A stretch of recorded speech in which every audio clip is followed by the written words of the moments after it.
So Tirumalagiri జాతర ఏదైతే వెంకటేశ్వర స్వామి వారిని ఏదైతే ఎంతో కోలాహలంగా గుట్టపైకి చేర్చడంతో జాతర అనేది ప్రారంభమైంది. దీనికి సంబంధించి మనతో పాటు మాట్లాడడానికి చైర్మన్ ఏదైతే జాతరకు సంబంధించినటువంటి చైర్మన్ రమణారెడ్డి గారు ఉన్నారు. సో భక్తులు ఇప్పటికే తండోపతండాలుగా వస్తున్నటువంటి పరిస్థితి, ఎంతో కోలాహలం కూడా ప్రారంభమైంది ఇప్పటికే ఆ స్వామివారి కళ్యాణంతో. సో ఎంతమంది వచ్చేటటువంటి అవకాశాలు ఉన్నాయండి? దాదాపు పోయిన 5 సంవత్సరాల ప్రభుత్వంలో ఇంత జనాన్ని ఎప్పుడు చూడలే. నేను పుట్టి ఇప్పుడు 50 సంవత్సరాలు అవుతుంది. అంటే ఈ జాతర నాకు 30 సంవత్సరాల అనుభవం. ఇంత భారీ ఎత్తున జరగడానికి కారణం ఏంటనే విశ్లేషణగా లోతిస్తే భూపాలపల్లి ఎమ్మెల్యే గంట సత్యనారాయణరావు గారు భారీ ఎత్తున నిధులు తెచ్చి ఇంత జనం వచ్చడానికి కారణం 100% సత్యనారాయణరావు గారి చొరవతోటే డెవలపింగ్ కానీ షెడ్ కానీ.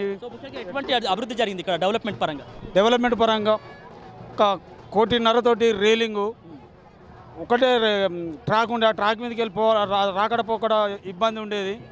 అది పోయిన సంవత్సరం అధికారంలో రాకముందు అన్న చూసి ప్రతి ఒక్క జనము గోడు విని ఏం కావాలమ్మా మీకంటే ఈ రైలింగ్ మంచిగా చేయించండి అన్న, ఎక్కువటోటి దిగటోటి చేయించమని అంటే వారు చెప్పిన దృష్టి ప్రకారమే రైలింగ్ డబుల్ కట్టడం జరిగింది. కళ్యాణ మండపం కానీ, కళ్యాణ కట్ట కానీ, బావి కానీ, కోనేరు కానీ, సీసీ రోడ్లు కానీ, ఇలాంటి బీటీ రోడ్లు కానీ అవన్నీ కంకణం కట్టుకొని ఇవాళ ఈ జాతర డెవలప్కు కారణం ముఖ్యంగా భూపాలపల్లి ఎమ్మెల్యే గంట సత్యనారాయణ వారికి ఆరోగ్యాలతోటి దేవుడు ప్రసాదించి మంచిగా ఉండి ఈ రాబోయే కాలంలో కూడా జాతరను మరింత డెవలప్ చేస్తాడని ఆశిస్తూ మా ఆలయ కమిటీ తరఫున ఆయనకు ప్రత్యేక ధన్యవాదాలు తెలుపుకుంటున్నాను.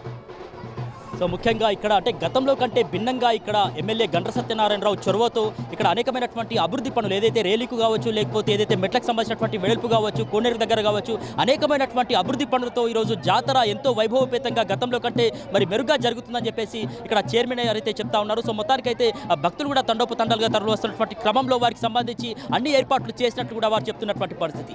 వీడియో జర్నలిస్ట్ కమలాకర్తో తిరుమలగిరి నుంచి సమీర్, ఆర్బీ న్యూస్.